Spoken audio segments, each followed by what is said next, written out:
LinkedIn co-founder and Democratic donor Reid Hoffman, former Treasury Secretary Larry Summers, and actor Woody Allen are all on the list of elites who continued to associate with sex offender Jeffrey Epstein after his 2008 conviction, according to new reporting in the Wall Street Journal. Hoffman admitted to the Journal that he visited Epstein's island once for business. He says their last contact was in 2015. In other Epstein news, JPMorgan Chase CEO Jamie Dimon will be deposed later this month in lawsuits accusing the bank of covering up Epstein's sex trafficking, a source told CNBC yesterday. So mega applause to the Wall Street Journal for the reporting they're doing on Epstein's associates and all that. This story begins, and I think we already knew that Larry Summers, so former Treasury Secretary, former president of Harvard as well, I think we already knew that he had some Epstein connections, but this story begins that, so I'm quoting from the Wall Street Journal, Lawrence Summers wanted $1 million to fund an online poetry project his wife was developing. The former Treasury Secretary and one-time Harvard University president turned to Jeffrey Epstein and said, "I need small-scale philanthropy advice. My life will be better if I raise $1 million for Lisa." Lisa, I take it to be his wife. Mostly it will go to make a PBS series and for teacher training ideas.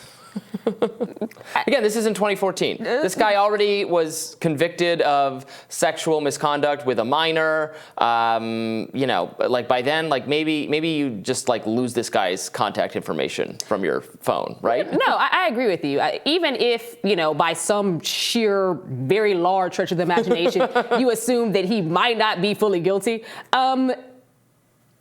It would behoove you to not converse, much less ask the guy for money or support. Oh, sure, right. For opposite, yeah. It makes no sense whatsoever. And for what? A poetry? Like, for anything, it's stupid. But poetry and anything linking to schools, like, it's a lot. It also shows that just how deep Epstein's relationships went.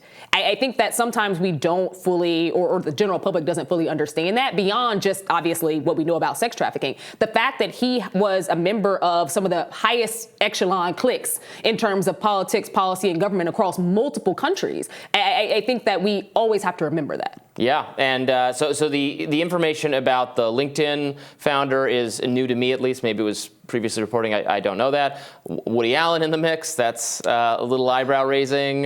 Woody Allen being involved with anybody who had sex trafficking is not necessarily as eyebrow raising as you might think. You know, allegedly, and so on. Properly caveating everything here. So the Jamie Dimon, the banking news is interesting because it's possible that this legal action will bring to light more a better public understanding of the extent of Epstein's connections and goings on.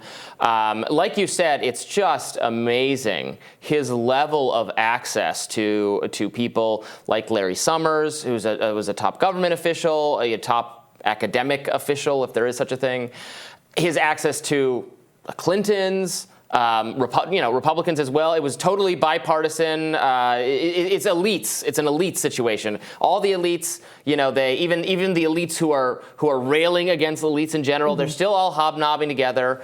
I'm amazed with the ability that this guy Jeffrey Epstein could get on the phone with powerful people because he had all this money to throw around. When they needed favors, they came to him. The subculture of ultra-rich people being able to expand their influence and their environment well beyond the means of any normal person, any advocate, any policy person is, it's otherworldly. And I think that even though Jeffrey Epstein had all of these issues and issues that were well known to everybody because they were overly publicized, and once it came out, you know, after he was going through the legal proceedings and everything else, some things got brushed under the rug. It was when you have money, you can make that happen. They weren't even worried about proximity. Not only proximity, they weren't worried about image at all.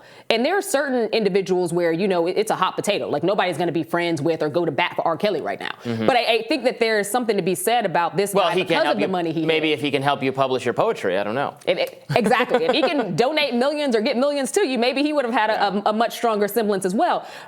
It's problematic because it shows you that regardless of what party you happen to be a part of, regardless of where you happen to live, because he had a lot of connections in Europe and in Central and South America as well, this guy was able to infiltrate all levels of government, all levels of the private sector. When you have money like that, it doesn't matter what you have done or what you've been accused of. You still have people basically calling you. You don't disappear. And I think that gave him this, well, didn't give him a sense of power. He had power because of, quite frankly, when you have some of the major leaders of any country giving you a call, or having you in their phone, at the end of the day, you are an essentially really power player.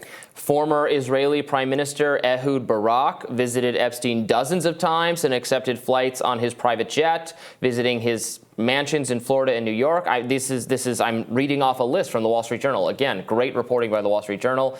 Woody Allen, Reid Hoffman, as we mentioned, Leon Black, the billionaire co-founder of private equity giant Apollo Global, scheduled more than 100 meetings with Epstein from 2013 to 2017. It just goes on and on and on. I mean, wealthy people hobnobbing with, being friendly towards, and having relationships with other wealthy people is not necessarily breaking news, but I think to the point in your opening, it is all the things he had been connected to that seemingly did not matter to individuals who were still connected to him. And because Bill I get Gates. it before he had been caught up. But after that, you would have assumed that these people would have just disappeared, disassociated, whatever. I don't know you anymore. They absolutely did not.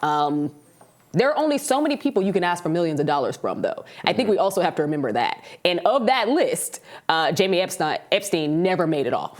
Yeah, Bill Gates as well had a long history of associations with Epstein.